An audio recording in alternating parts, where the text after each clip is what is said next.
Fala pessoal, tudo bem? Sejam muito bem-vindos ao canal. Se você não me conhece, eu me chamo Felipe Lobac, eu sou colecionador e como vocês já viram no título, no vídeo de hoje eu vou falar sobre uma parte da minha coleção, que são as armas de pressão, as armas de ar comprimido, e eu vou aproveitar para responder uma pergunta muito frequente que eu recebo nas redes sociais sempre que eu coloco a foto de qualquer uma dessas armas de pressão. Muita gente vem perguntar se elas são armas de fogo ou se elas são armas de airsoft, e quando eu explico que elas são airguns, as pessoas ficam confusas e surge uma pergunta inevitável: qual a diferença entre uma airgun e uma airsoft? Então, com o objetivo de responder a essa questão, eu fiz uma publicação detalhada no meu blog, onde eu falo sobre todos os detalhes, sobre a origem e sobre as principais diferenças entre as armas de pressão. Nesse vídeo aqui eu vou passar uma informação mais objetiva, uma síntese do conteúdo dessa publicação, porque eu não tenho como destrinchar todos os tópicos aqui, porque senão o vídeo ficaria muito longo. Então, se você quiser ter acesso a essa informação que eu vou passar aqui no vídeo de forma detalhada e criteriosa, é só você clicar no link que eu vou deixar aqui na descrição e também no primeiro comentário fixado aqui abaixo. Lá você inclusive tem acesso também ao texto das principais legislações que regulamentam a importação, comércio e utilização das armas de pressão aqui no Brasil.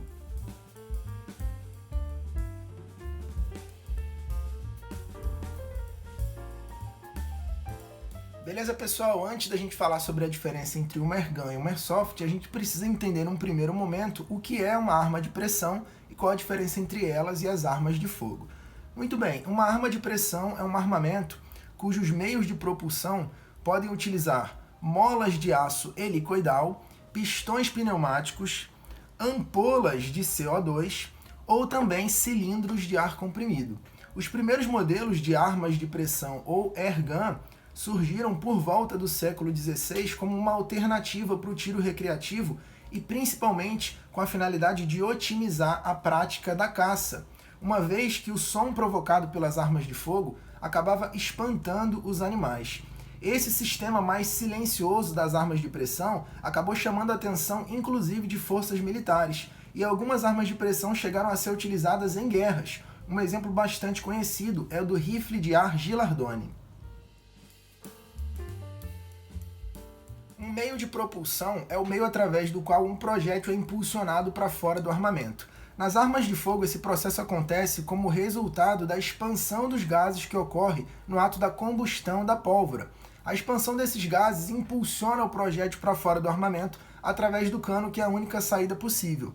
A expansão desses gases também gera um outro efeito dentro do sistema do armamento, que é o recuo da arma, quando ela é projetada para trás. Isso é popularmente chamado de solavanco ou de soco da arma.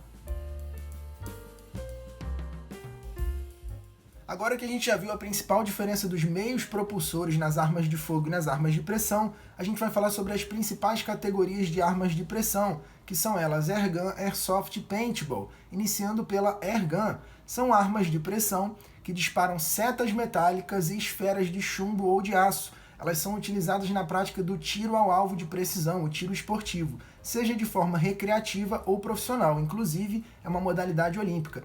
Elas também são conhecidas popularmente no Brasil como armas de chumbinho e costumam ser utilizadas também na caça de animais de médio e pequeno porte, dependendo da legislação local. Elas têm uma maior energia de impacto e não devem em nenhuma hipótese ser disparadas contra pessoas.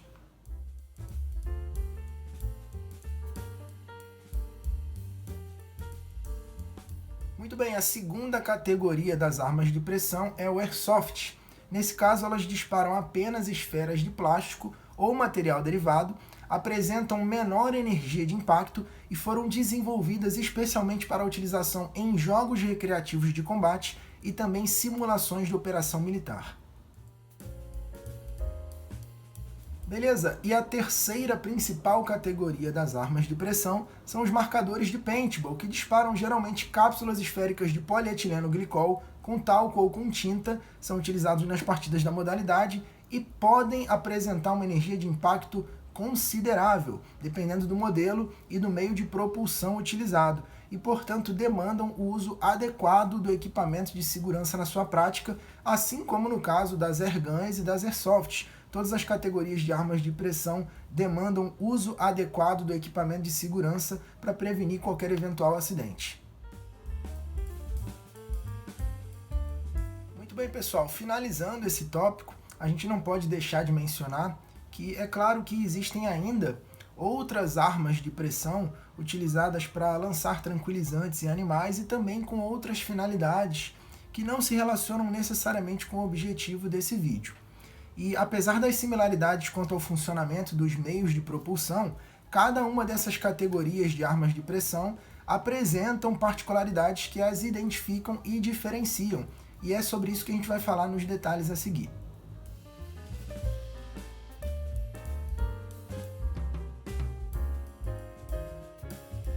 Agora a gente vai falar brevemente sobre a energia e potência das armas de pressão em relação às armas de fogo. Lembrando que todas essas informações que eu estou passando aqui no vídeo, você pode conferir em detalhes no link aqui abaixo na descrição e também no comentário fixado. Então vamos lá.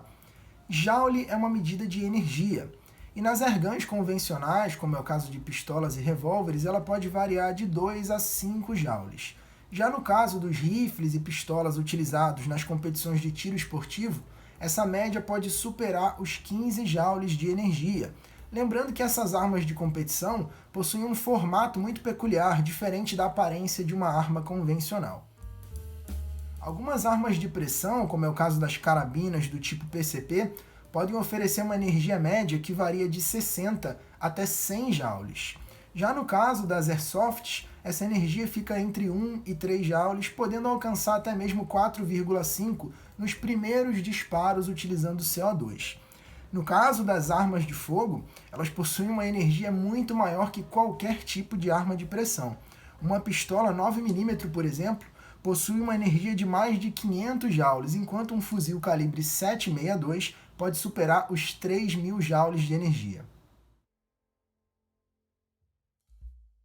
Muito bem, pessoal, a gente já falou sobre o conceito e o surgimento das armas de pressão, falamos também sobre as principais categorias e também sobre a diferença de energia e potência entre elas e as armas de fogo. E agora a gente vai falar mais especificamente os detalhes de cada uma dessas categorias, iniciando pelas airguns, e como eu disse, você pode acompanhar comigo através da publicação. Qual é a definição e propósito das airguns? As airguns são armas de pressão que disparam setas metálicas ou esferas de aço e chumbo. Os principais calibres são 4,5mm .177, 5,5mm .22 e também tem de 6mm e 6,35mm, chamada também de .25.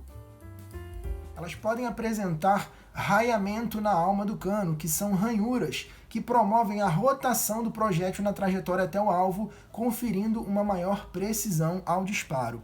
Elas são destinadas para a prática do tiro ao alvo de precisão, o tiro esportivo, seja na forma recreativa ou na forma profissional, como é o caso da modalidade de esporte olímpico que a gente já mencionou. Elas não deveriam, em nenhuma hipótese, ser apontadas para outra pessoa, exceto alguns modelos que são designados para defesa residencial, o que também é altamente questionável. Portanto, não podendo ser apontadas para outras pessoas, por terem um maior potencial ofensivo, elas não devem ser utilizadas em jogos ou simulações militares, e por causa disso, elas dispensam o uso da ponteira laranja. As airguns podem ou não ser réplicas de armas de fogo, e aqui a gente tem os dois exemplos disso. Aqui abaixo a gente tem a pistola Gamo RD1911, que faz referência à clássica pistola 1911. Nesse caso aqui acima a gente tem a pistola Gamo AF10, que é um modelo, um formato que não faz referência a nenhuma arma de fogo conhecida, embora qualquer uma delas possa ser confundida com uma arma de fogo, sendo ou não uma réplica. E é exatamente por isso que elas não devem, em nenhuma hipótese, ser manipuladas ou expostas em público, apenas em ambientes controlados. Dando sequência nos detalhes de cada categoria, agora a gente vai falar sobre os meios de propulsão nas airguns, iniciando com o método mais simples e tradicional, que é a mola helicoidal. Provavelmente alguma vez na sua vida você já viu uma carabina como essa aqui. Esse aqui é o modelo tradicional da Rossi, e aqui dentro possui uma mola de aço em espiral chamada de mola helicoidal. E esse sistema é muito simples. Como que funciona? Você tem uma mola aqui dentro que é comprimida quando você faz o basculamento do cano, também chamado popularmente de quebra do cano, que nada mais é do que esse movimento aqui. No caso das carabinas de cano fixo, você pode ter uma alavanca aqui para fazer esse mesmo procedimento. E quando você faz esse movimento de basculamento do cano, você vai fazer a compressão da mola que está aqui dentro. Quando você aciona o gatilho, essa mola vai ser liberada, retomando ao seu tamanho original e, consequentemente, ela vai empurrar o êmbolo, expulsando o ar comprimido da câmara, que vai impulsionar o projétil até o alvo. Esse sistema ele pode produzir bastante vibração e diminuir, consequentemente, a precisão do disparo, também provocando um forte recuo. Ele também tem um tempo de vida útil muito inferior quando comparado a outros mecanismos mais sofisticados que a gente vai ver na sequência.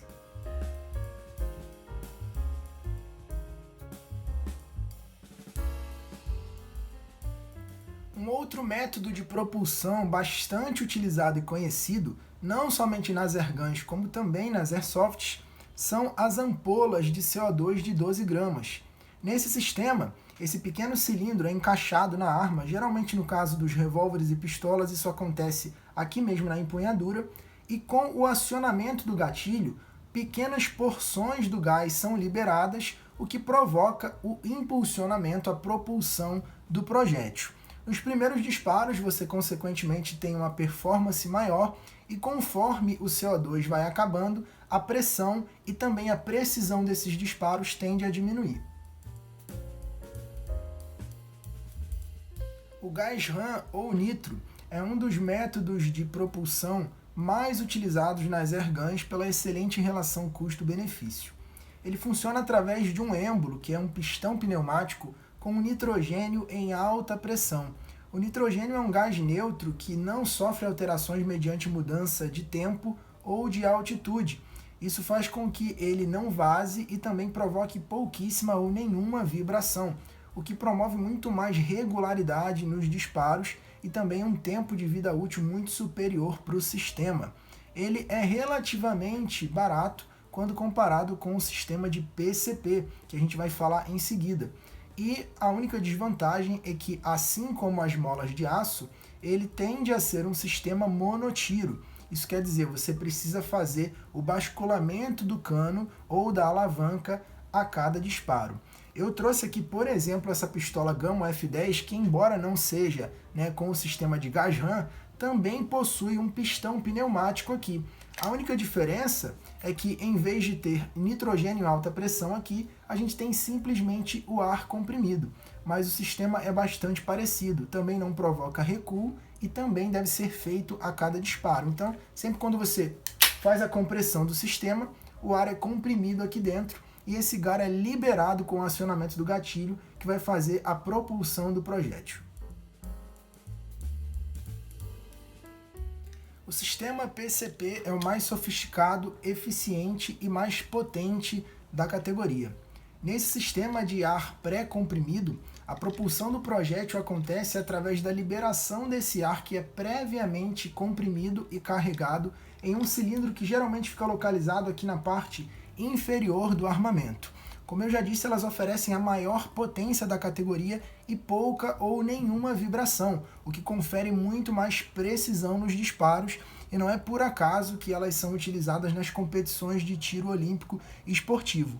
A maior vantagem desse sistema em relação aos anteriores, como o próprio nome sugere, é que o ar é previamente comprimido. Isso significa que não é necessário fazer o basculamento do cano ou da alavanca a cada novo disparo, o que permite que sejam feitos disparos em sequência até que o cilindro de ar comprimido necessite de reabastecimento. Muito bem, pessoal, o carregamento do cilindro no sistema PCP ele acontece basicamente de três formas principais, ou através de uma bomba de compressão manual, ou mesmo com um cilindro do tipo Scuba, e também pode ser feito através de um compressor elétrico ligado na tomada. E para finalizar, a gente vai falar sobre um meio de propulsão que não é tão comum assim, que são as armas do tipo multipump, como é o caso desse Crosman M4177. O O multipump é uma sigla que significa múltiplo bombeamento. Assim como eu mostrei anteriormente a pistola Gamma F10 que tem um pistão pneumático, onde o ar é comprimido através do basculamento do cano, esse processo aqui é muito semelhante. A diferença é que esse bombeamento ele é progressivo e geralmente o manual de cada armamento apresenta o número mínimo e máximo de bombeamentos que pode ser feito, o que vai aumentar a potência do disparo. No caso desse modelo aqui, é o mínimo de 3 bombeamentos e o máximo de 10. Excedendo essa quantidade, você pode danificar o pistão do equipamento. Muito bem, agora na sequência, nós vamos dar uma atenção especial para falar sobre a segunda categoria principal de armas de pressão, e eu diria até que ultimamente uma das mais famosas, que são as Airsofts. Qual é a definição e o propósito delas? Muito bem, as Airsofts são armas de pressão que disparam esferas de plástico no calibre 6 mm na legislação brasileira. Existem outros calibres permitidos em outros países. Na maior parte dos casos, elas são réplicas de armas de fogo. Podem apresentar diferentes tipos de materiais, propulsores e possuem a alma do cano lisa. Geralmente têm menor potencial ofensivo.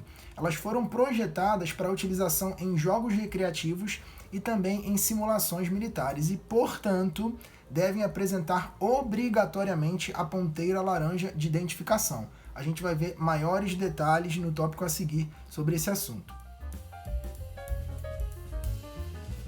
O esporte surgiu no Japão na década de 70, especialmente porque lá o controle das armas de fogo era muito rígido e continua sendo.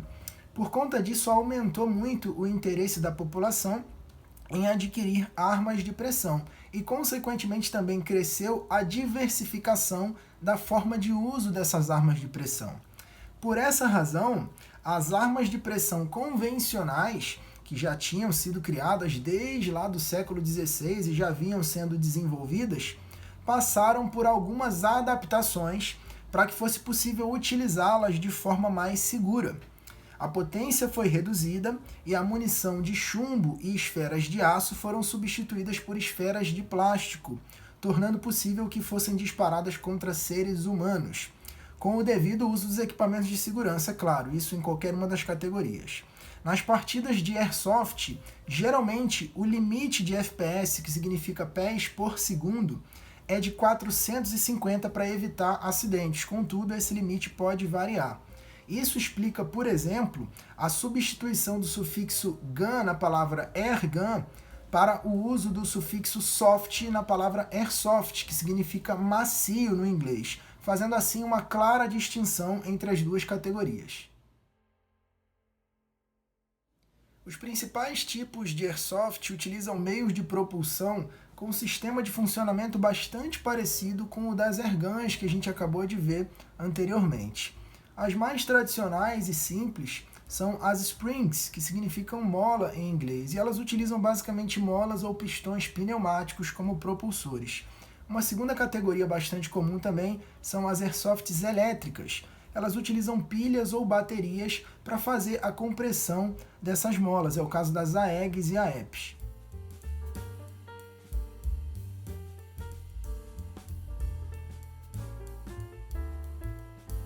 Existem também aquelas que utilizam o gás como propulsão, então pode ser o gás propano ou pode ser uma mistura de gás propano com silicone chamado de green gas, e também existem diversas Airsofts que utilizam ampolas de CO2 de 12 gramas, como é o caso das airguns também.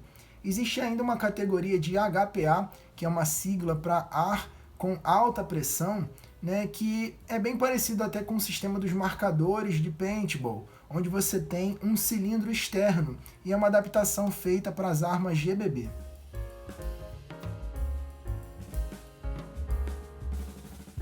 Muito bem, pessoal, depois de todas as definições e particularidades apresentadas aqui no vídeo, eu imagino que já tenham ficado claras as diferenças entre uma airgun e uma airsoft, mas apenas para a gente sintetizar todas essas informações de uma forma mais objetiva, a gente pode concluir o vídeo dizendo que as Airsofts são armas de pressão com menor poder ofensivo que disparam apenas esferas de plástico e são utilizadas em jogos recreativos de combate ou em operações de simulação militar. E por essa razão, elas obrigatoriamente devem apresentar a ponteira laranja de identificação.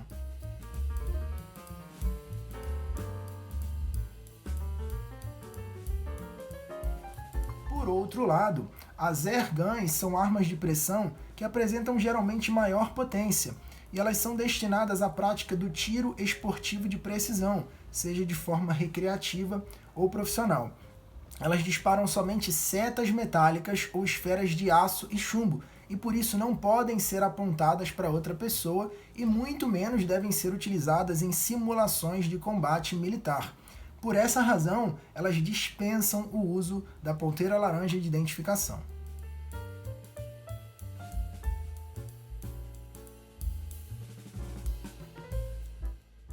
Beleza, pessoal? Espero que esse vídeo tenha te ajudado a entender um pouco melhor as diferenças entre uma arma de fogo e uma arma de pressão e principalmente a diferença entre as categorias de armas de pressão Airgun e Airsoft. Lembrando que se você quiser ver maiores detalhes sobre os marcadores de paintball, que não eram o objetivo principal aqui desse vídeo, você pode clicar no link aqui abaixo da descrição, como eu já falei anteriormente, e lá você vai ver sobre a origem dessa modalidade e as principais diferenças entre essa categoria e as outras que a gente falou aqui no vídeo. Na publicação você também encontra detalhes da legislação brasileira que regulamenta a importação, comércio e utilização das armas de pressão aqui no Brasil. Se você tiver interesse em conhecer toda a minha coleção, é só você clicar no link da minha rede social aqui abaixo. Um forte abraço, eu encontro vocês no próximo vídeo.